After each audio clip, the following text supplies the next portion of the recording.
you, and thanks for joining us today, everyone. We look forward to today's webinar, and I'd first like to turn it over to Kelly Dawson from HRSA for an introduction. Kelly?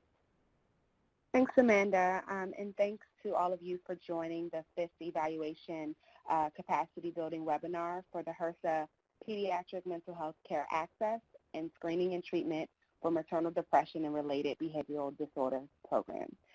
Today's webinar will focus on engaging providers and practices and maximizing response rates.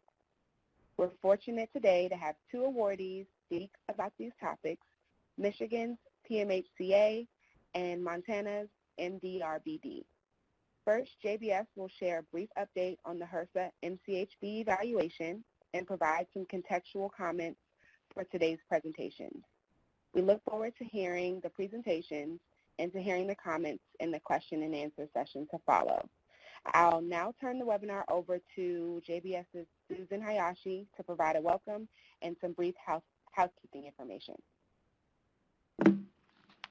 Good morning, everyone, or good afternoon. I guess the folks in Alaska, it's still morning, so I've covered the spread here. It's nice to be with you again today, and thank you, Kelly, for the nice introduction. We're happy to have you join us, and before we get started, we'll do a few housekeeping details regarding the webinar logistics. So for today's roll call, please enter your state and program name, that is PMHCA or MDRBD, into the chat box located on the left side of the screen and push send. So it would be, just be able to put your state initials and then the PMHCA or MDRBD. At the end of today's presentation, we will have a Q&A session as usual, and so please hold all your questions for the presenters until then. And you may also type questions into the chat box. So our operator will provide instructions on how to ask questions if you want to do it over the phone.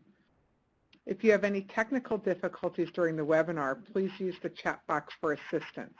Please type your question into the chat box and push send, and I or the JBS IT support will assist you as soon as possible. And today's meeting will be recorded. Once the recording is available, a download link will be provided to all awardees. So thank you for attending today.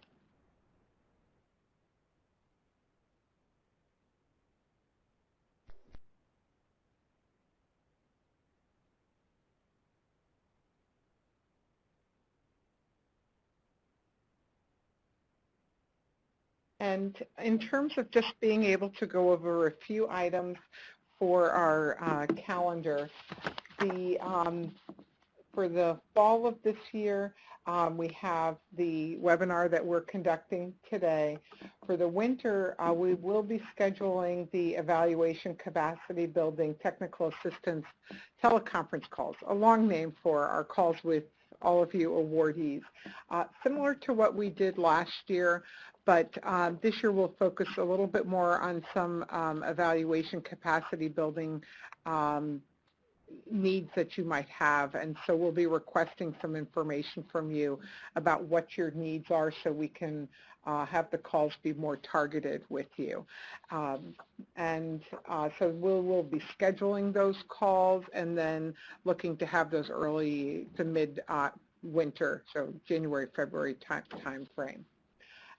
And then in the spring, we'll have 2 evaluation capacity building webinars, and those will likely be focused around the data collection activities.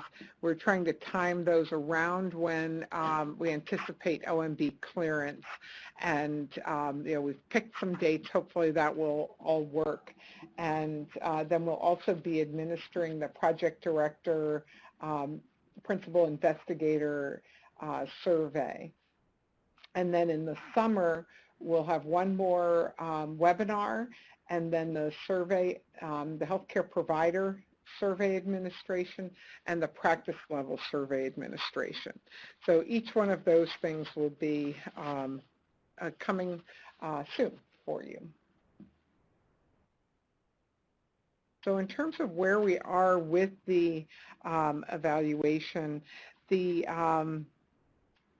OMB documentation has been submitted to HRSA, so all those things are in process. I know on our last webinar we talked about, there were questions about being able to view the tools, and those will be shared this month yet, and you'll have 1 week to be able to look at those.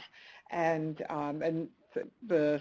just the timing with regard to submitting things and for the OMB process was a little bit longer than we'd hoped, but everything's moving along nicely. And then, as I said before, that the OMB approval is anticipated in spring of 2020, and that will, again, once that happens, you'll probably hear us cheering all the way from Maryland, and then the data collection will commence in earnest.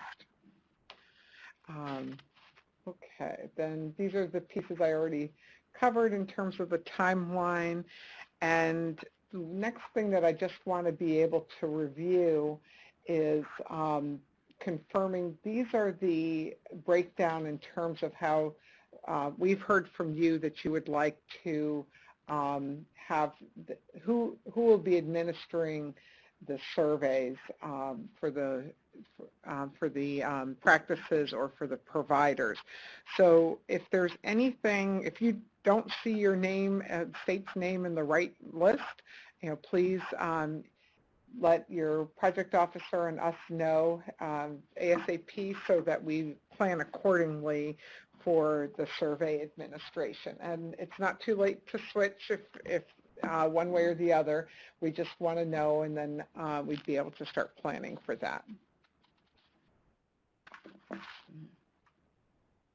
Now, in terms of the focus for the webinar today, we really looking at engaging providers and practices to maximizing response rates. And I think that helps the overall program for both you as awardees as well as the evaluation that we're implementing on behalf of HRSA. So in terms of what we're talking about with the model of the program, we can go to the next slide. Webinar 5 is focusing on that top part of the triangle, is the engagement with the providers and the practices, and really ensuring that we're able to have them participate. And a lot of that is grounded in communication. And as we've talked about some of the other webinars, we're kind of covering different elements related to the overall program implementation and how that relates to the evaluation or the evaluation that's ongoing, and understanding all of that within the context of your program implementation. So this slide is to ground you in terms of where that is. So with regard to maximizing the response rates, I think as evaluators, there are typical approaches that you hear about, but for this particular activity and evaluation, there's some challenges and how to mitigate some of those. But in terms of the typical activities is having the contact information and keeping that current, providing notification of an upcoming data collection, conducting follow-ups as needed, so being able to sending the reminders and re-administering and taking using different strategies, and then using incentives.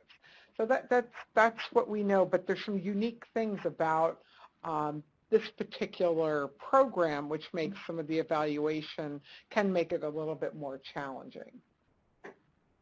So the unique aspects of this is that anytime surveying healthcare providers, accessing them and due to limited time, it can be more challenging.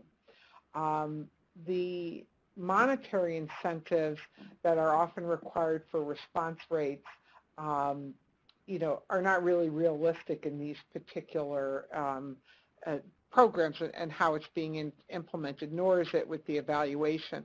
And when I look at, for example, with surveying physicians, you're really competing against, I'll say, the pharmaceutical industries or other marketing, where I'll say is usually, $200 for a survey response from a physician will pretty much guarantee me a response.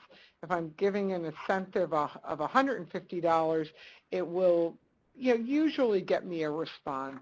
But when we go down to $100, then and $75 and $50, you're hoping a little bit more on goodwill. Well, and we know that that's the market, if you will, when you're looking at physician recruitment. For other healthcare providers, that response can be less. So how you engage with that healthcare provider community is important because of the market, if you will, for obtaining responses. The other piece is that frequently healthcare providers, there are panels that are used, and that's when healthcare providers have opted in and that they're going to respond to or be willing to, based on their demographics, if they're looked at, to be able to respond to a survey. And for this particular audience, that's not feasible to purchase access to a panel because it's their actual enrollment in each of your programs. But depending on the state and the size of the healthcare provider population, those panels, you're in some ways competing against that for responses with them. And then other pieces that we look at is when to administer a survey. And so we work fairly carefully to understand when that release will be. So for when we're administering the survey, we would probably, for the healthcare providers, we'd be looking at a combination of either Friday afternoon or Sunday morning, midday, because a lot of time the healthcare provider, physicians in particular, will either do a catch-up at the end of the week or in preparation for going back to practice, then they will do that. So we look at that in terms of where things are trending to maximize response rates. So that is something we would recommend for considering as well. And then being able to collect information from the office and practice managers who are less likely to log in over the weekend to emails, and being able to make sure that maybe it's in their inbox first thing in the morning, so that they see that coming in. And then really the need to maintain current email lists and monitoring of analytics. If you're getting bounce backs, if they're not opening them, why is that happening? And it might just be that they're busy. And so being able to look at some of those strategies, or even as you're communicating with the providers and practices, that might be something input to obtain from them. When would be a good time to reach them, and also if there are any changes to be able to get that information. So there have been some recent studies in terms of for the physician community to increase response rates. So we wanted to take a moment to share that. And really that mixed mode of administration, online and mail, and self-selection of survey mode, that being able to look at different ways to reach that audience, and things that have the cost savings to be able to do that, and a quicker turnaround time. And then multiple email reminders, even up to 8. We've cited some of the journal articles there, and being able to even potentially using mailed reminders. That obviously adds increased burden and cost, and it may not be feasible, but depending on if, as you're tracking your response rates, is that something that you would maybe need to consider, or is there a mechanism to reach them? There was, one time when we were doing a survey with school teachers, we actually FedExed it to the school so that and because of the volume, the costs were nominal. So sometimes being able to FedEx a document and offering that as a mechanism for return, that's something to be used to increase and maximize those types of response rates. Or health policy folks, there are different strategies to be able to obtain that engagement. But really having the email reminder, and the research is showing that the highest number of completed online surveys are received between the first and second email reminder. So that's just something to keep in mind, and then all the other pieces are going to be bonus with that. And so we've established about a month long for the surveys to be live, but the reality is that first week or so, week to 2 weeks at the most, is very, very critical for the engagement. Other strategies that are recommended in the literature, and we found that as well in our work, is personalizing the survey invitations from key physicians. So if you have champions in your state where they're really encouraging folks to participate, that's a mechanism. And the personalized email subject headings so that they know that it's a trusted source, that it's coming from them.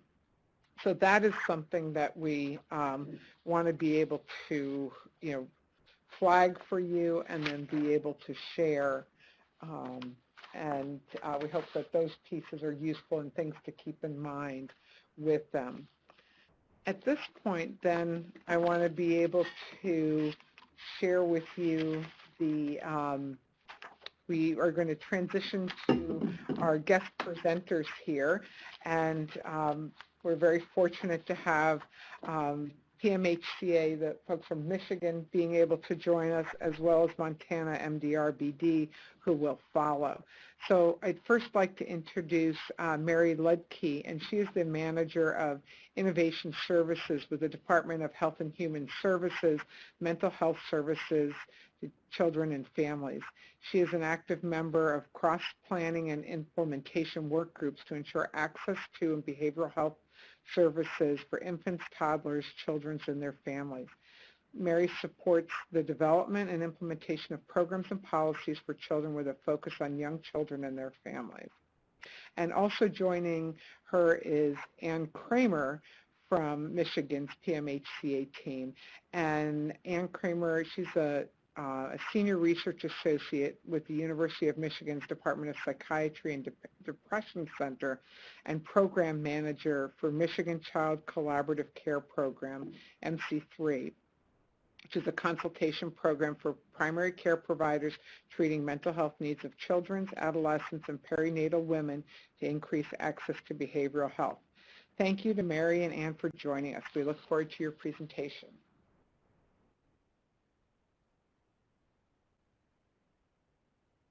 So Mary, I'll turn it, or Ann, I'll turn it over to you now. Is that correct?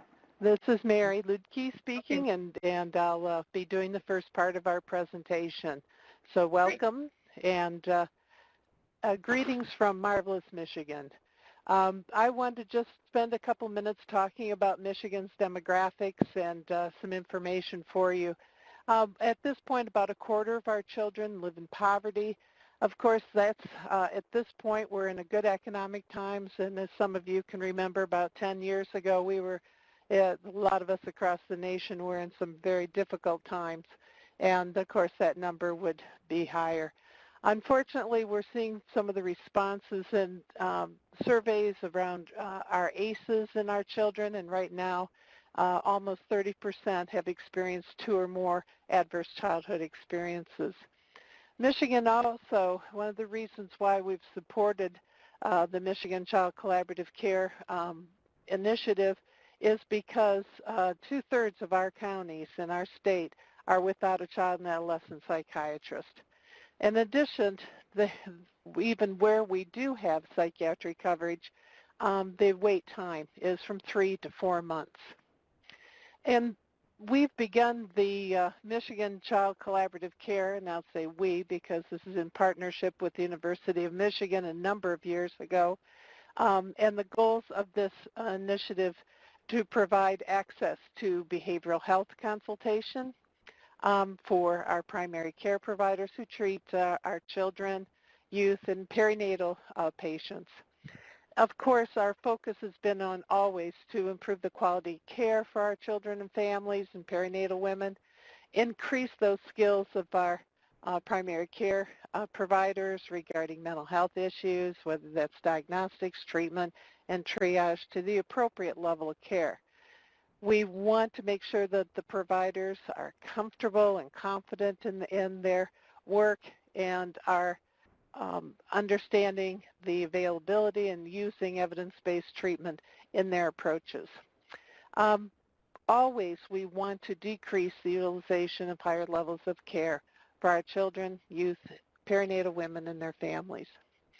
So the components of the Michigan Child Collaborative Care are delineated here, and you can see the same-day psychiatric and behavioral health telephone consultation for pediatric and perinatal providers, and that is done by a team of trained child and adolescent and perinatal psychiatrists, our CAPS, that are available for that same-day consultation out of the University of Michigan.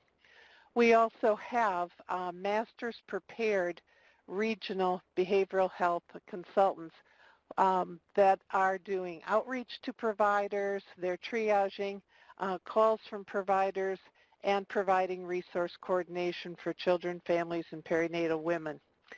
Our, I'll just say just for a minute, the behavioral health consultants are trained in their work by Anne and her colleagues at the University of Michigan and are really able to provide that assistance follow-up with children, perinatal women who have those behavioral health conditions. The behavioral health consultants are embedded in at least one of selected clinical practices to provide that linkage to behavioral health resources, psychoeducation for patients, and then also brief intervention is needed.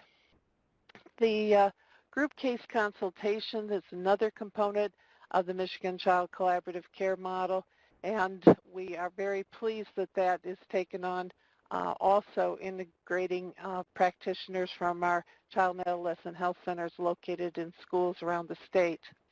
We also have webinars on requested health topics, and those are provided in live and also recorded and available to providers across the state that are enrolled in MC3. The MC3 Connect, the HRSA-funded expansion, has these 4 objectives, and Anne is going to talk about this in some details and then go on to talk in more detail about each of these areas. Anne? Thank you. So let me dig in a little bit to our progress on these objectives and especially how they relate to engaging providers and practices. So first of all, we have an objective to expand specifically to the Upper Peninsula and the Thumb regions of Michigan. And you can see on this slide, those are the dark blue regions. You can also see why we call our state the Mitten State and why we call the Thumb region the Thumb region. So we now have in place 2 full-time behavioral health consultants who are working on that expansion, and they are really responsible for identifying the provider network, for identifying key individuals and practices and health systems. They facilitate informational meetings and enrollment meetings that might be with an entire practice or might be with key individuals. So they're working on that expansion and engaging providers. And they also are reaching out to pediatric OBGYN, family medicine, and the child and adolescent health centers for that provider engagement. So we've launched consultation, that's the psychiatry consultation, as well as behavioral health consultations as well. So our second objective is focused on engaging providers, and we do this in a number of ways, really try to listen to what providers are asking for and specifically how to deliver that. So for example, in the Upper Peninsula, we hear from providers they either have to travel quite a distance to attend a conference or they have to attend virtually. So they really appreciated the opportunity we offered them last spring when we came to them, and we had an all-day conference on pediatric and perinatal topics. We included panelists of presenters, and we also included local physicians and local community mental health center individuals from the local CMHs so that they felt that it was also a local effort and partnership. We launched last winter, perinatal didactic series, so a monthly series where we have a faculty person presenting on a topic and for about 30 minutes, and then a 30-minute case discussion, and then I can't complete your request. Sorry, Siri thinks I'm talking to her. So we have launched the pediatric series, and those have been very well attended, and what's nice about that is that they can also be reviewed after the fact, and attendees can earn CMEs for attending those.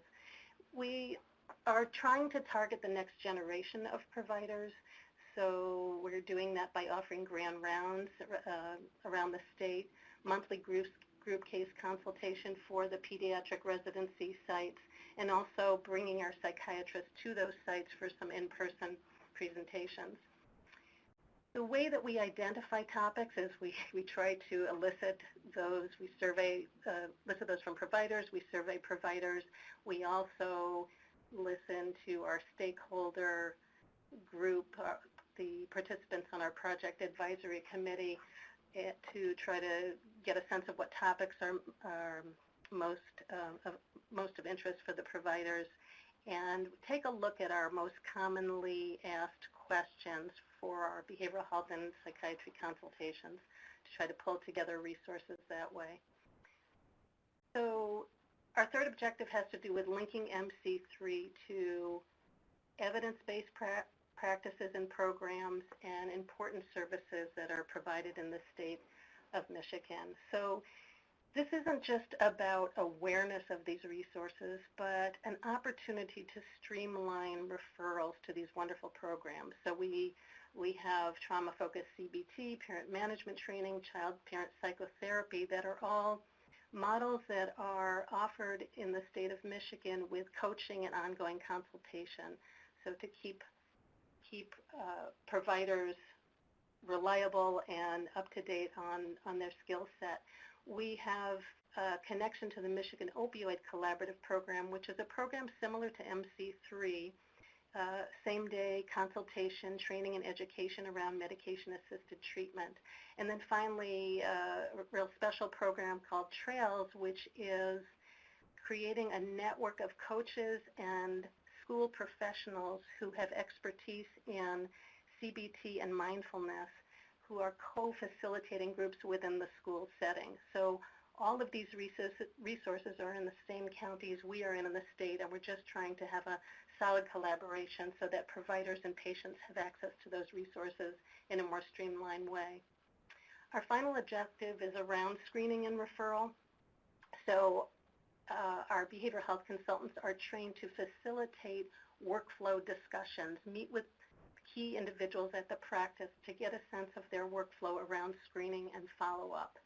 They also, so they have an opportunity to identify what providers are doing in the way of screening, where the struggles are, where we might fit the MC3 program into that process for consultation and follow-up to positive screens. The BHCs also provide updated resources around screening and help link to information and resources around billing and around documentation. The we have an opportunity in our state to offer information around early relational health screening, and our own behavioral health consultants have been trained in this process, and we've implemented this in several clinics in the state, which is an approach, a video-based approach to training and screening and support for parents of infants and toddlers, focusing on the dyadic relationship. And finally, we have a nice connection with the American Academy of Pediatrics in Michigan. They have the opportunity to provide training on screening and offer MOCs, and they always include information about how to access our program in their training, and we will often have a BHC, behavioral health consultant, present during their trainings to connect with providers.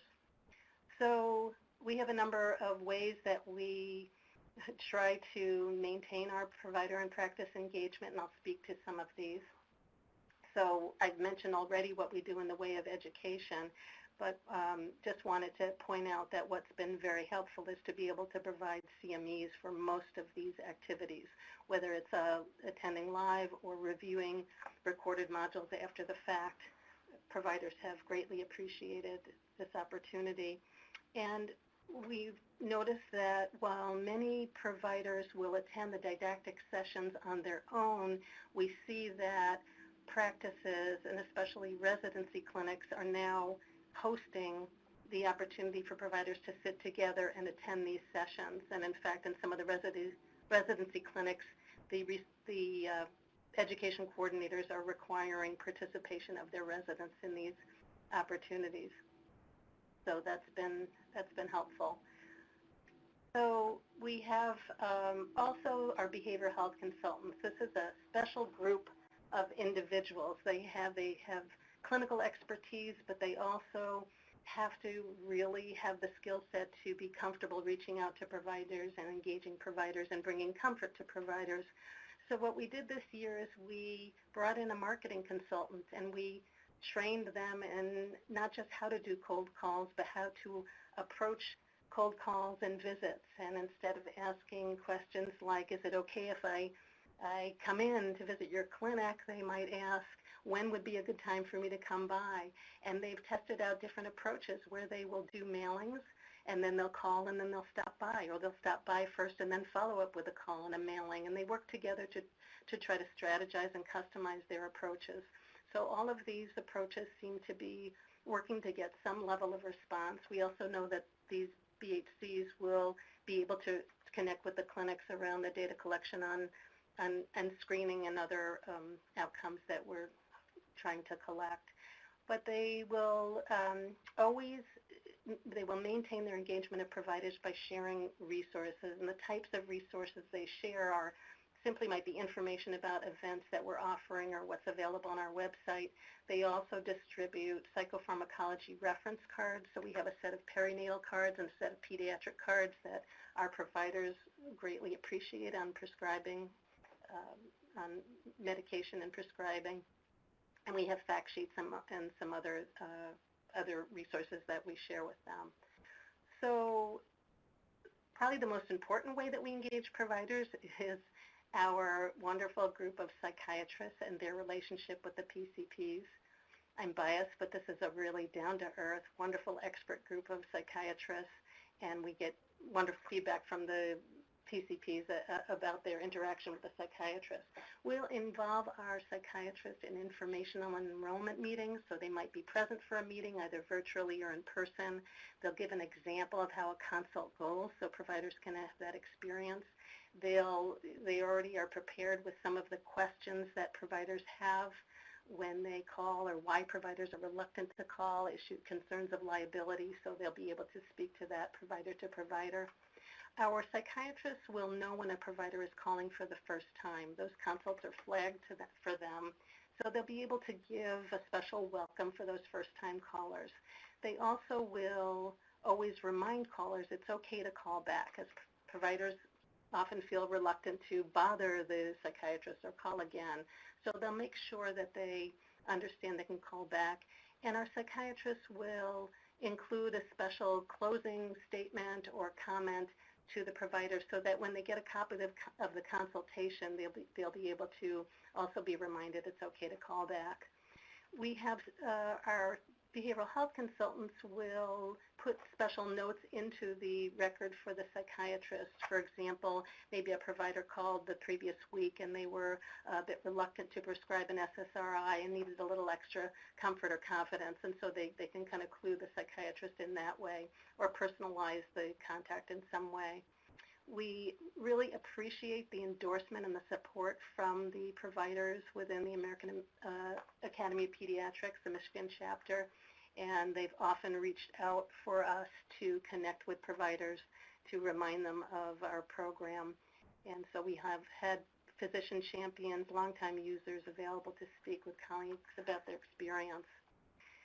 So our efforts to maximize provider responses, we're focusing on all of our program evaluation outcomes and also hoping to get information on screening data, which is a little bit more challenging, but we think about who we might know at a practice, customize our approach to the practice to try to collect this information. We've had our medical director send letters directly to the providers requesting data and information.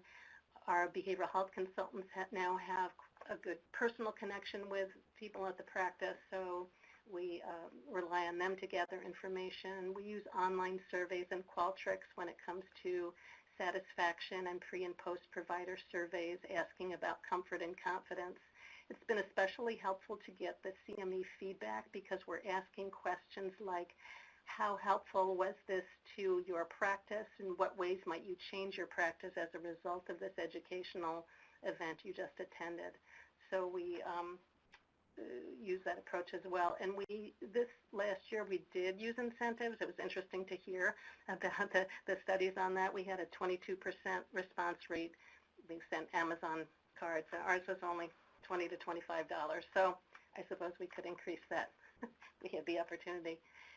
So our challenges are the same challenges we know that have been experienced by other programs, that no matter what we do, no matter what wonderful experience providers have, they forget about the program, and we constantly have to remind them and continuously do outreach about what we can offer.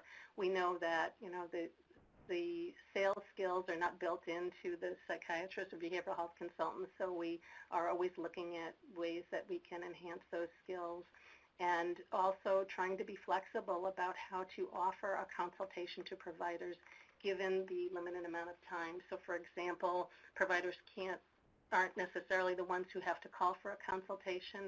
They can have a delegate at their practice initiate the call. They still have to be available for the consultation itself, and some of them even would like to schedule those times or have another way to receive the information. So we're always looking into that.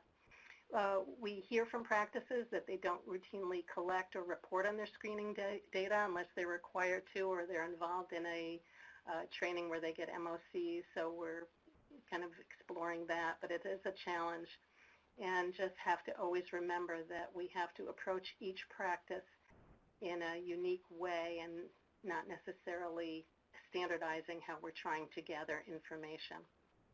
So that's all I have for today.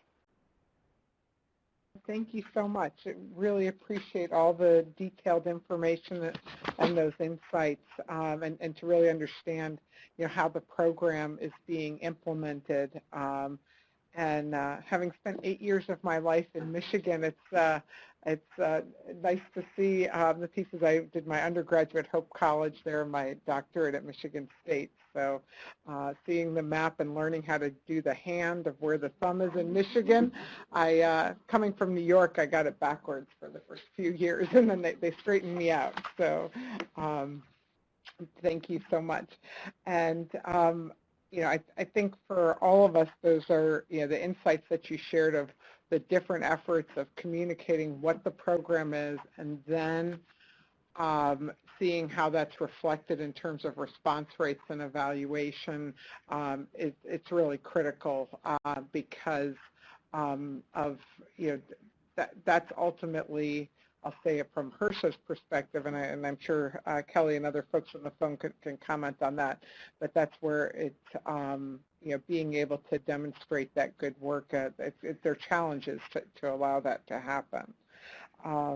But now I would like to introduce Jen Ryden from Montana MDRBD, and she is a member of the Health Services Bureau Chief in the Health Resources Division at Montana's Department of Public Health and Human Services.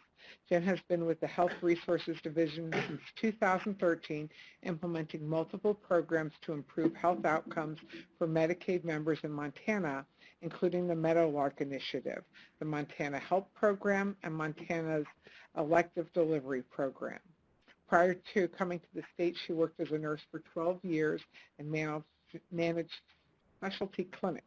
Thank you for joining us today, Jen. We look forward to hearing about your program's work and training and evaluation. Hello. So I'm going to start talking about our program. It's called the Meadowlark Initiative. We actually just rebranded it about a month ago. It's been called the Perinatal Behavioral Health Initiative prior to that. We rebranded it the Meadowlark Initiative so that our sites can use that name in their sites and actually post that they are part of a Meadowlark Initiative so that moms will know that it is a safe, non-judgmental place to go receive services. So the goal of our program is to reduce the adverse outcomes of perinatal mental illness and substance use disorders for newborns and families while implementing team-based integrated prenatal care in every Montana community with a delivering hospital. This program started actually prior to the HRSA grant time.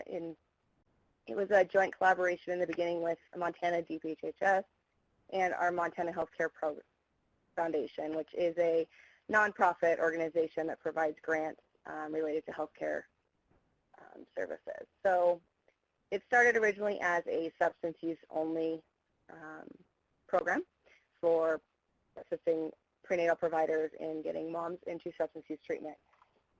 It changed as we were looking at the HRSA grant and changing into others, working with the providers and noticing that you cannot treat the substance use without treating the other mental illnesses at the same time. So our program's a little different than all the others I've heard of. While we are doing a telemedicine piece of it, our starts in the practices and OB practices and primary care practices who provide OB services. So we provide each site that provides prenatal care with funding to support development of our model, in-depth training from the National Council for Behavioral Health, and then starting this in 2020, we will start our telemedicine support for provider-to-provider consults and patient-to-provider consults. Our consults will include neonatology, perinatology, and psychiatry. We did a needs assessment with our grantees here last year and found that really the sites need those three services the most. And it's not for every mom and it's not for every baby. It is really with those ones that are above what they feel comfortable handling in the office. Most of our sites are rural areas in Montana. Most of Montana is rural, or all is rural. Most of it is frontier and do not have access to a psychiatrist, a neonatologist, or a perinatologist within a few hundred miles. We have 5 or 6 delivering hospitals here in Montana that have those in staff, but most of our sites do not. So we have provider requirements in order to join our program. They have to have a clinical team, and I'll talk about that a little bit in just a few minutes. Really, it's about that warm handoff so moms get service right then and there, so there's no wait. If there's a crisis or they're seeing something when they do a screening, it's right then and there in the office that they can meet with somebody. They have to develop partnerships and work within their community for services. They have to also do multidisciplinary collaboration. Part of my slide I noticed is missing on this one. They have to work with a big partner in this with us is our Child Protective Services. They work directly with them to help reduce the number of removals. They work with moms on their social determinants of health, such as housing, transportation, food. Part of this that is missing on the slide is the cultural change. So they need to work with their delivering hospital, if they are not in it, to really change the culture and make moms feel welcome. One of the large pieces of this is to get moms into prenatal care early and to not feel that they're going to be judged by going there. We want to make sure that follows through all the way to delivery and past delivery. Another piece that is required is they have to do SBIRT and depression and anxiety screening on all patients in their clinic, not just pregnant moms, everybody. They also need to collaborate with our tribes and urban Indian centers within their area. Montana has 7 reservations, so many of our sites are near those and need to collaborate with them. Oh, here's the rest of the slide, sorry. So this is our clinical team. We have, sorry, my heater is going to start dinging. We have prenatal care providers are one of our clinical team. The next one is our behavioral health provider, and those are in the office in the clinical team. And the last person is a care coordinator. The care coordinator is really who keeps the whole team together and makes sure everything is, all mom's needs are being met. And make sure mom is coming in for her appointments. So currently we have 11 contracted sites throughout the state. We are a statewide program. Each of the sites is in a little different area of their development of the program. Our initial 5 sites that we had coming into the HRSA grant are farther along than our new 6 sites that we just added last year. Our goal is to have a site in every community where there's a delivering hospital. We have 28 delivering hospitals in Montana. So we are actually just opened on the 1st, our new grant application cycle for providers. It'll go through December 31st, and then in January and February we hope to contract with 5 to 6 additional sites, depending on applications we receive. Each site does get a monthly technical assistance call from the National Council for Behavioral Health. In addition, we do a on-site kickoff visit with each site, but then they get an annual visit after that. We do more technical assistance calls as needed.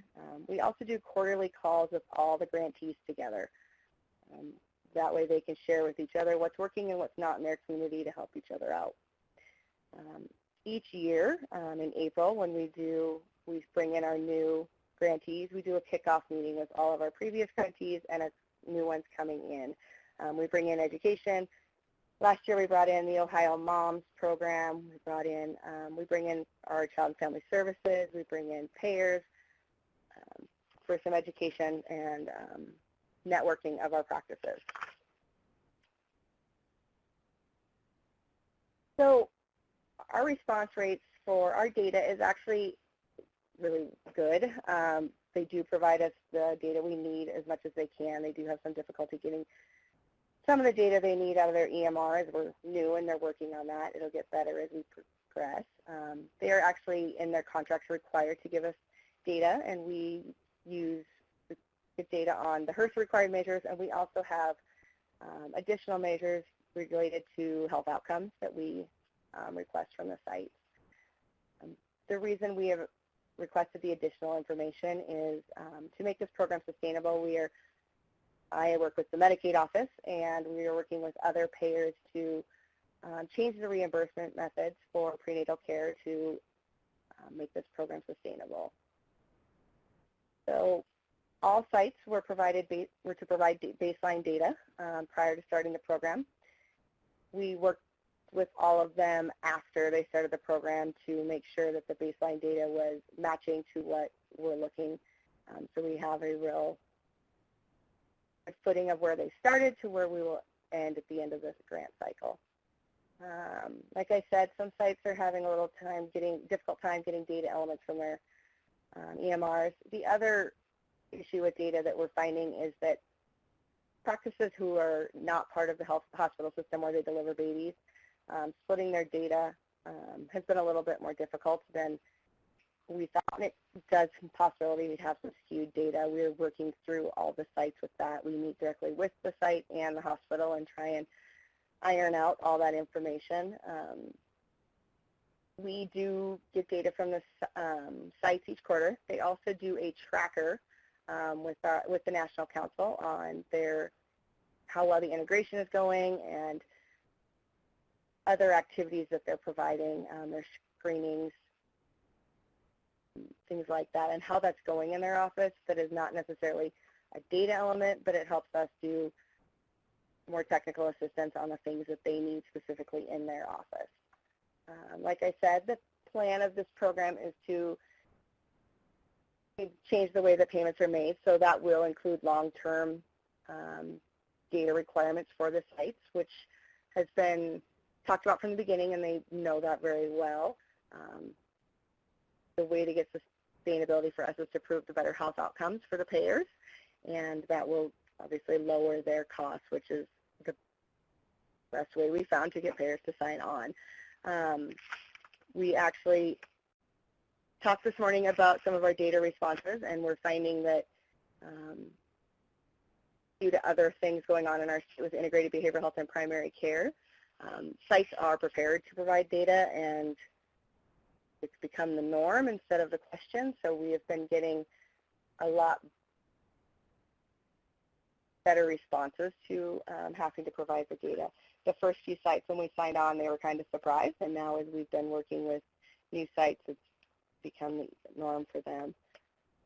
When we do start the telemedicine piece, there will be a few data requirements required of the providers who are doing the consults, and we're working those data elements out with them right now. So that is it for my part of this presentation. Okay. Thank you so much, Jen. Really appreciate it. I'd like to just start with a couple of questions. We're at the question and answer part, but Jen, if I could just ask you, when you said that collecting the data with the EMR, are they putting it directly into Qualtrics for you as a data collection, or how is that being submitted to you?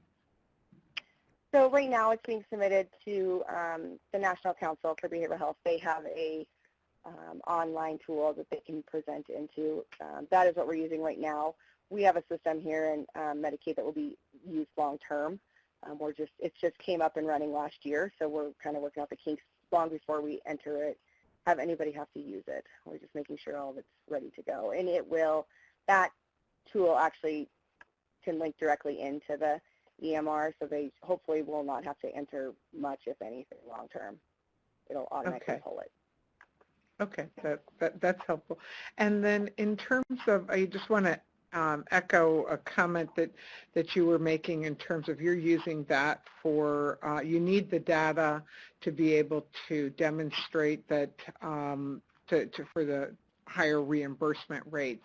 And I'd say that's really one of the pieces with this evaluation that we're conducting for HRSA is that HRSA needs the data to be able to show really that the programs were effective and to be able to make an argument for additional funds. So I think the purposes are similar in terms of there needs to be a way to support and sustain these services, and that's really, I think, what everybody's after in terms of for the evaluation. What's the best way to make it work, and that there's ongoing funding for those particular elements. They have all these different programs, whether it's PMHCA or MDRBD.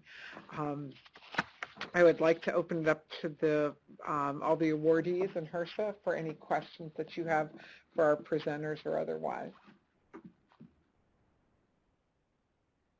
And I think also our operator will be jumping in too to give instructions for folks on the phone. If you want to call, you do it through the call-in.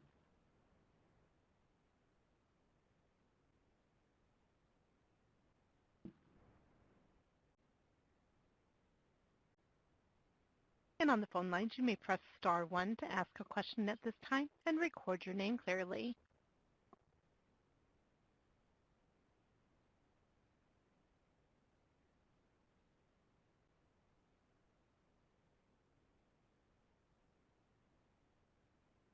Again, And you just can press also, star 1. oh, And it was just a reminder to press star 1. At this time, I'm showing no questions. okay, thank you. And then if you want to type a question into the chat box, you're able to do that and just hit send. Jen, I'd like to ask you just another question while we're waiting. In terms of norming, the data collection, that's something that's going to be required. Can you maybe talk a little bit about how you were able to do that?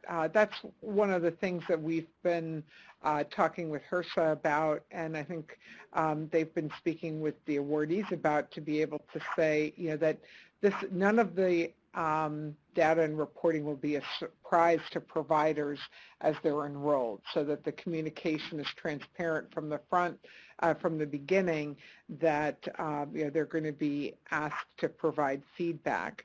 But in terms of the norming around that, any insights and ways that you did that that would be helpful for the group to hear? I will say I think that part of this coming as it's a Medicaid holds the HRSA grant in Montana, so it's coming from a payer standpoint.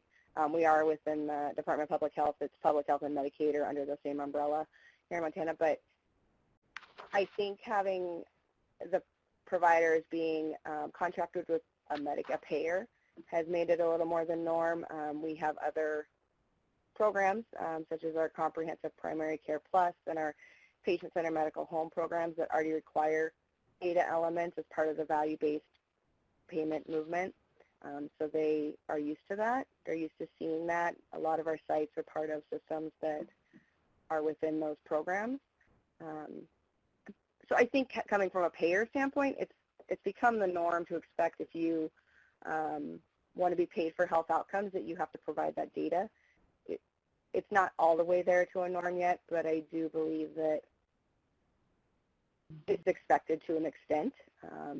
We do have with 4 major payers in Montana, and they are all requiring data as part of their value-based programs. So I think that's why it's a little bit easier for some of our sites.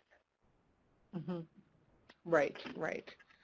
That's helpful. And so I think it's maybe understanding where a particular state is, or thinking about that, your response for the rest of our awardees in terms of how does the state plan to be able to sustain it over time, and then linking that communication to the providers so they, that they understand that where the value can be of having them participate and providing that data. And that makes sense, what that payment model would be looking like and all.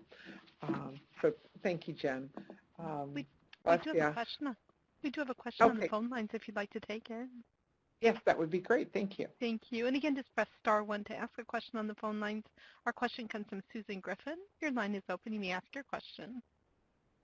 Thank you. I'm with Children's Hospital of Alabama, and we're a new program implementing under the HRSA grant project, and we are just about to launch our consultation phase of the project. So was curious if some of you could share the kinds of questions you are seeing most often from your providers when they call for consultation. It's kind of difficult to anticipate what they might need. I mean, I know there'll be calls about medication, but what other things are you seeing when they're calling for consultation? Thank you. Thank you so much for that question, Susan. What we can do is do responses in a couple ways. If you want to type something into the chat box, and then we can compile that and send that out. Or you can also email us, and then we would be able to compile that and share that with everybody. But if anyone wants to respond on the phone, you can press star 1 as well, and we can compile the response or get the response for that.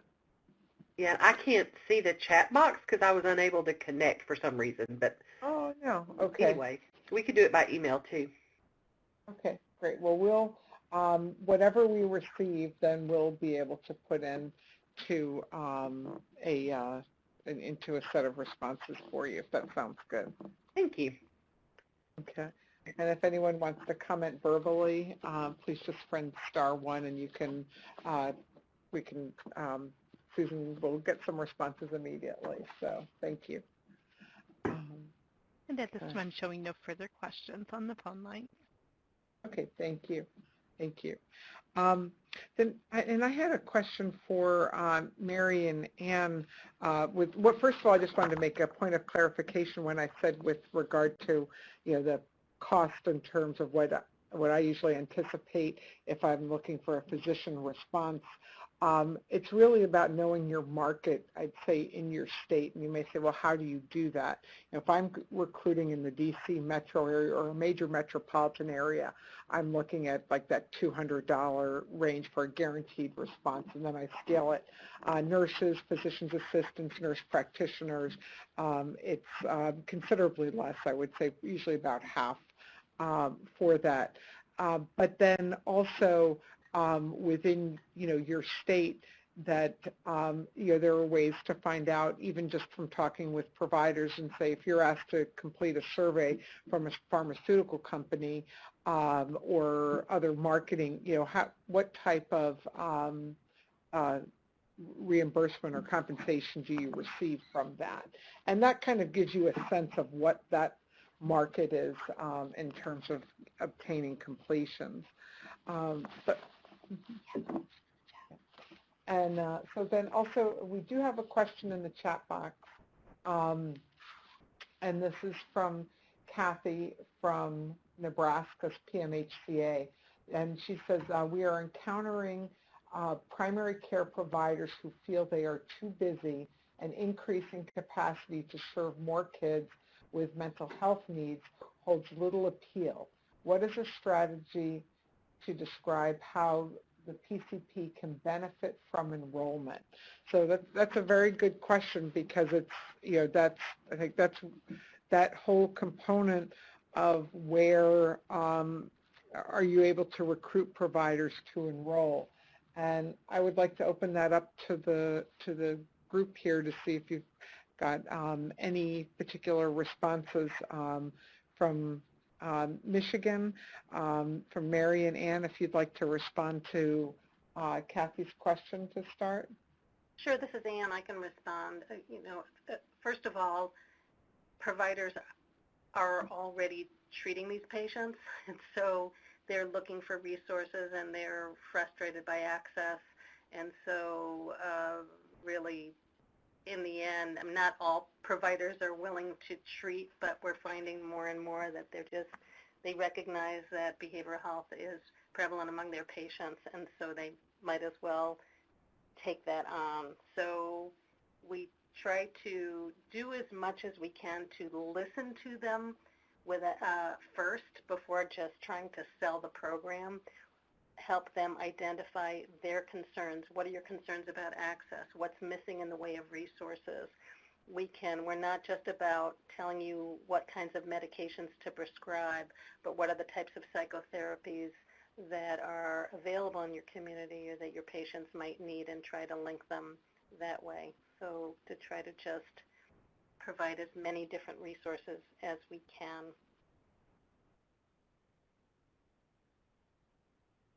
Thank you so much. If anyone else wants to type a response in or hit *1 to respond, you can. I will add one other piece, is that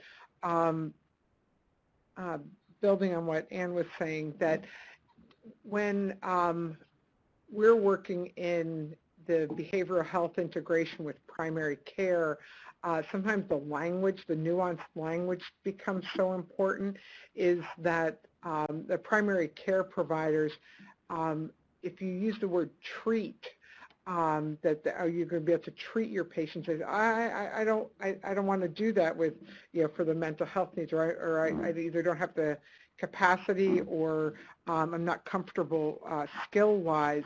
And so any type of marketing language that we use isn't about that. It's about maximizing patient outcomes, because as Ann, you were saying, you're seeing those patients anyways, and so being able to use language of a resource for you.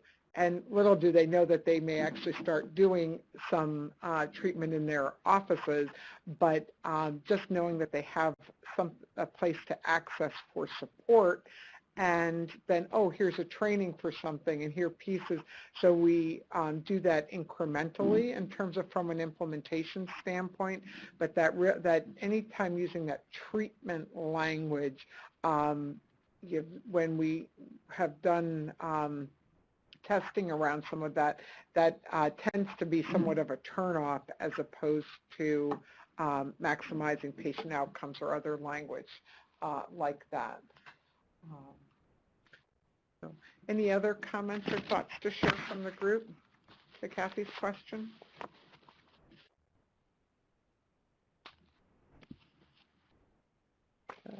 Okay. Kathy's typing, so we'll just wait a moment for her to.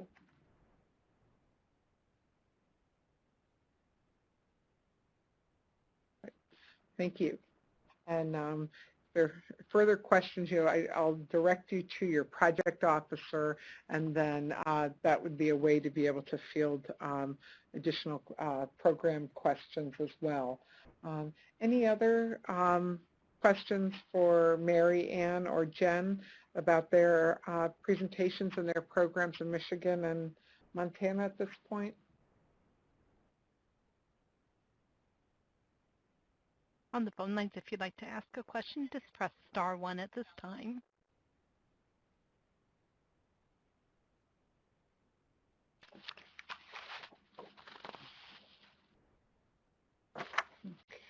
And at this time, I'm showing no questions on the phone lines. Okay. Thank you so much. I would like to ask a question of Mary and Ann in terms of within Michigan and how you were sharing what you shared with some of the challenges and those particular pieces and some of the successes that you've had. Are you at this time, because you're looking at the program, it's robust in terms of offering CME and really recruitment, using marketing strategies for engagement. Is there any insights or things that you can share of pieces that have been worked particularly well? So for example, are you getting high enrollment, but then being able to get feedback has been more challenging, or any other insights that you can share related to that? This is Ann. Well, it's always interesting because whenever we meet with a practice and we explain what we do, and then they ask, oh, how much does this cost? And we say it's free, and they say, really? And then they say, your phone's going to ring off the hook. Can you really handle it? Then it doesn't. So there's an enthusiasm. They're welcoming of this, but I really think a big part has to do with how is this integrated into their workflow, and any way we can help them to do that, we try to figure out, because it's just they're going from exam room to exam room, and they're not thinking about it. Even if they had a wonderful experience, it's just not top of mind, like I've said. So we have strategies where we pull them all together. We'll bring in the practice manager, the nurse, the resource coordinator, whoever knows the most about their flow, from the time a patient walks in the door to the screening, to the follow-up, to when they might identify they need a consult call, and really help to delineate who's responsible for what, how can they initiate a consult, and so them just really walk them through that. And we do that visually so they can see it and experience it, and create a parking lot with them, so that if there's things to follow up on in terms of their EMR or communication, they can do that as well. So that's one way. Okay. Thank you. That's helpful. And are you finding that you're having to customize that workflow discussion? Is that really by practice as or a particular provider? I'm not sure if you're enrolling both the practice and the provider at the same time. So the template is the same, the activity is the same, but the content we pull from whoever at the practice is available to provide that information. And sometimes they're hearing from one another. It's an opportunity for them to work out some of the kinks within their clinic as well. Okay. Okay. And then are you obtaining any EMR data, or is it more that they're able to record when they have either received a consult or being able to do that, that it can be in that workflow for the EMR for the provider? We have all of the detailed information on our consults in our database, and we have a web-based system that we access, the behavioral health consultants access and the psychiatrists access, that generates the consultation discussion and the recommendations back to the provider, and they really appreciate having that hard copy. They put it into the patient record. So, okay, so that. Yeah. Mm-hmm. Okay, so that's helpful. So that's something that you're actually giving back to them, that it's, and you know, in terms of Kathy, I'm just thinking for strategies that if there's something that they can receive back that's the documentation, they don't have to go back and do that. That may be something else to consider with that. And just being able to, you know, offer those types of supports. Okay. Well, any other questions at this point, operator? Any questions on the line? At this time, I'm showing no questions. Okay. Then I'll just open it up to, thank you, open up to Kelly at HRSA or anybody else from HRSA. Any questions or final remarks? Hi, this is Kelly from HRSA. No additional questions or remarks. Thank you. Okay. Thank you. Well, then at this point, I think we'll end a few minutes early for today. Just want to thank everyone. And we will be having the feedback survey that will be sent to you. So we appreciate that. And then Susan Griffin will be, if we receive any comments for you, we will be sure to compile those and get those out to all awardees. So thank you for your participation today, and enjoy the rest of your day. Thank you. That does conclude today's conference. We thank you for your participation. At this time, you may disconnect your line.